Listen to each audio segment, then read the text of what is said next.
Hello दोस्तों, अब हम बात करेंगे स्टाइलम इंडस्ट्रीज लिमिटेड की, जिसका क्वार्टर थ्री का रिजल्ट कंपनी ने डिक्लेयर कर दिया है। तो चेक करते हैं कंपनी का क्वार्टर थ्री का रिजल्ट कैसा है, पर उससे पहले चेक करते हैं कंपनी के फंडामेंटल्स।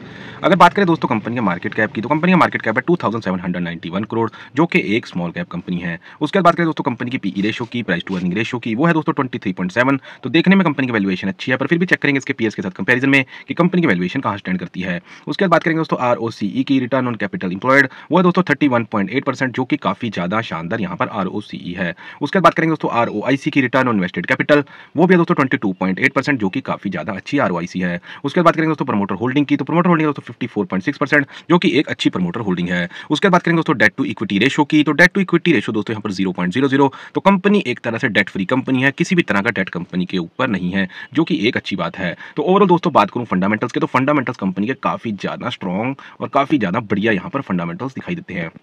उसके बाद दोस्तों चलते हैं कंपनी की वैल्यूएशन पर और चेक करते हैं कंपनी की वैल्यूएशन अपने सेक्टर की अदर टॉप कंपनीज के कंपैरिजन में कहां पर स्टैंड करती है।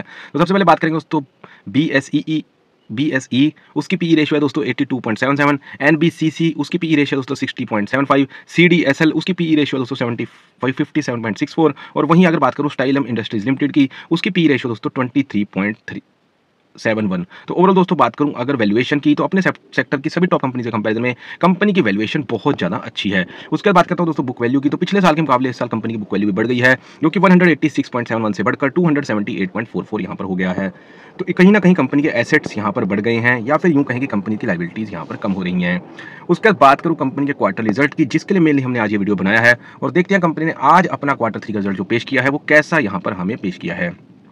तो सबसे पहले बात करेंगे दोस्तों सेल्स की, तो पिछले क्वार्टर में कंपनी जो दोस्तों सेल्स दिखाई थी वो 234 करोड़ की दिखाई थी, जो कि इस क्वार्टर में गिरकर 215 करोड़ यहाँ पर सेल्स रह गई है। तो क्वार्टर ऑन क्वार्टर दोस्तों सेल्स में डी ग्रोथ आ गई है। तो दोस्तों क्या सेल्स के साथ साथ नेट प्रॉफिट में भी डी ग्रोथ है? बिल्कुल दोस्तों, सेल्स के साथ साथ नेट प्रॉफिट में भी डी ग्रोथ आ गई है, जो कि 32 करोड़ से गिरकर 31 करोड़ का यहाँ पर नेट प्रॉफिट रह गया है। तो दोस्तों क्वार्टर ऑन क्वार्टर अगर बात करें कंपनी के क्वार्टर थ्री रिजल्ट की, तो एक अच्छा क्वार्टर थ्री का रिजल्ट यहाँ पर नहीं आया है। उसके बाद दोस्तों देख लेते हैं year on year quarterly result को, कि क्या कंपनी पिछले एक साल के अंदर हमें यहाँ ग्रोथ करती दिखाई देती है, या हमें स्टेबल खड़ी दिखाई देती है, या फिर आगे की तरफ जाती हुई दिखाई देती है। तो अगर बात करें दोस्तों सेल्स की, तो पिछले साल दिसंबर क्वार्टर के अंदर जो कंपनी ने सेल करी थी दोस्तों 234 करोड़ की करी थी, जो कि इस क्वार्टर के अंदर गिरकर 215 करोड़ की दोस्तों रह गई है।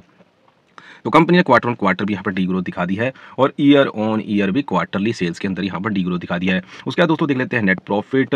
तो दोस्तों year on year quarterly net profit के अंदर यहाँ पर ग्रोथ आ गई है, जो कि 24 करोड़ से बढ़कर 31 करोड़ हो गया है। पर ओवरऑल दोस्तों बात करूँ कंपनी के क्वार्टर थ्री रिजल्ट की, तो क्वार्टर ऑन क्वार्टर सेल्स के अंदर डी ग्रोथ है, ईयर ऑन ईयर भी क्वार्टरली सेल्स में डी ग्रोथ है, quarter on quarter net profit में भी डी ग्रोथ है, सिर्फ और सिर्फ year on year quarterly net profit में ग्रोथ आई है। तो ये दोस्तों ओवरऑल कहूँ तो कंपनी का रिजल्ट अच्छा नहीं आया, क्योंकि सेल्स एक बिजनेस की बैकबोन होती है, उसके साथ साथ प्रॉफिट जो होता है वो उसके साथ साथ आगे बढ़ता चले तो अच्छा लगता है। अगर सिर्फ प्रॉफिट बढ़ रहा है और कंपनी की सेल्स ड्रॉप हो रही है क्वार्टर ऑन क्वार्टर भी और ईयर ऑन ईयर क्वार्टरली भी, तो कंपनी का रिजल्ट दोस्तों अच्छा बिल्कुल नहीं है। Quarter on quarter net profit भी गिरा है, सिर्फ year on year quarterly net profit यहाँ पे बढ़ा है। सेल्स बढ़ना साथ साथ प्रॉफिट बढ़ना, सिर्फ सेल बढ़ जाना और प्रॉफिट ना बढ़ना, या सिर्फ प्रॉफिट बढ़ जाना और सेल्स ना बढ़ जाना, तो उसको हम एक अच्छा रिजल्ट नहीं कह सकते। तो ओवरऑल दोस्तों इस रिजल्ट की मैं बात करूँ तो कंपनी का रिजल्ट काफी ज्यादा यहाँ पर बुरा आया है। उसके बाद दोस्तों बात करते हैं कैश फ्लो की, देखते हैं कंपनी का कैश फ्लो कैसा रहा है। अगर बात करें दोस्तों कैश फ्लो ऑपरेटिंग एक्टिविटी की, तो कंपनी का कैश फ्लो यहाँ पर हमेशा ही पॉजिटिव रहा है, ये कंपनी के लिए एक अच्छी बात है। उसके बाद दोस्तों देख लेते हैं कंपनी की प्रमोटर होल्डिंग। तो प्रमोटर होल्डिंग भी दोस्तों पिछले कई सालों से 54.61% बनी हुई है, जो कि इस क्वार्टर के अंदर भी 54.61% स्टेबल है। तो प्रमोटर्स ने अपनी किसी भी तरह से प्रमोटर्स की होल्डिंग यहाँ पर कम नहीं करी है। तो ओवरऑल दोस्तों बात करें कंपनी के फंडामेंटल्स की, तो फंडामेंटल्स तो दोस्तों बहुत ही ज्यादा यहाँ पर शानदार है। उसके बाद बात करें दोस्तों कंपनी की वैल्यूएशन की, तो वैल्यूएशन भी दोस्तों सभी कंपनी के कंपेरिजन में सबसे अच्छी है। अगर बात करें दोस्तों बुक वैल्यू की, तो बुक वैल्यू पिछले साल के मुकाबले इस साल कंपनी की बढ़ी है।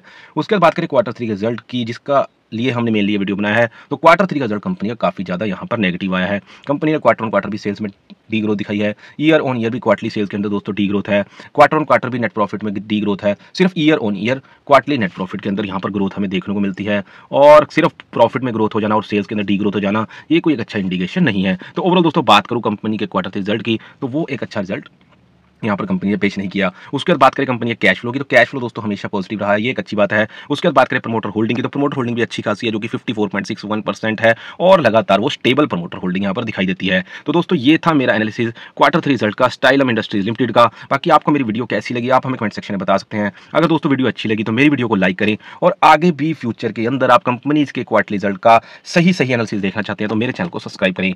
Thank you very much.